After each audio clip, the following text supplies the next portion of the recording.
گھنے جنگلوں کے بیچ ایک ننھا سا گاؤں تھا۔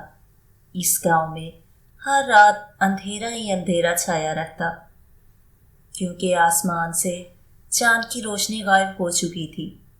لوگ ڈرے ڈرے رہتے تھے اور اندھیرے کے سبب خوشیاں بھی مان پڑ گئی تھیں۔ اسی گاؤں میں عالیہ نام کی ایک معصوم لڑکی رہتی تھی۔ وہ اکثر آسمان کو دیکھ کر سوچتی، کاش پھر سے چاند چمکنے لگے تاکہ ہمارا گاؤں خوشیوں سے بھر جائے۔ ایک رات عالیہ جب جنگل میں لکڑیاں چن رہی تھی کہ اچانک ایک نرم سی روشنی اس کے سامنے اتری۔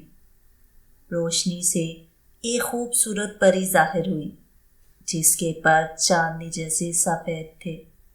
اس کا نام تھا ماہ نور پری۔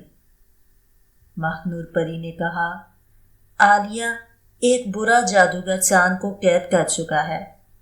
صرف ایک سچا دل رکھنے والا بچہ ہی اسے آزاد کر سکتا ہے۔ کیا تم ہمت کرو گی؟ عالیہ نے بہادری سے سر ہلایا۔ پری نے اسے ایک جادوئی لاکٹ دیا جو صرف سچائی اور نیکی کے وقت روشن ہوتا تھا۔ عالیہ نے پری کے ساتھ سفر شروع کیا۔ دونوں نے دریاؤں کو پار کیا، پہاڑوں پر چڑھائی کی اور آخر کار اس قلعے تک پہنچ گئی جہاں جادوگر نے چاند کو قید کر رکھا تھا۔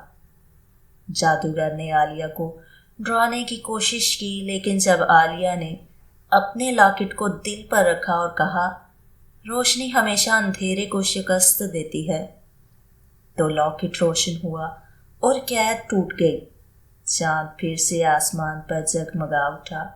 گاؤں میں خوشیاں لوٹ آئیں اور ماہ نور پری نے عالیہ کو گلے لگا کر کہا، تم سچائی اور روشنی کی محافظ بن گئی ہو۔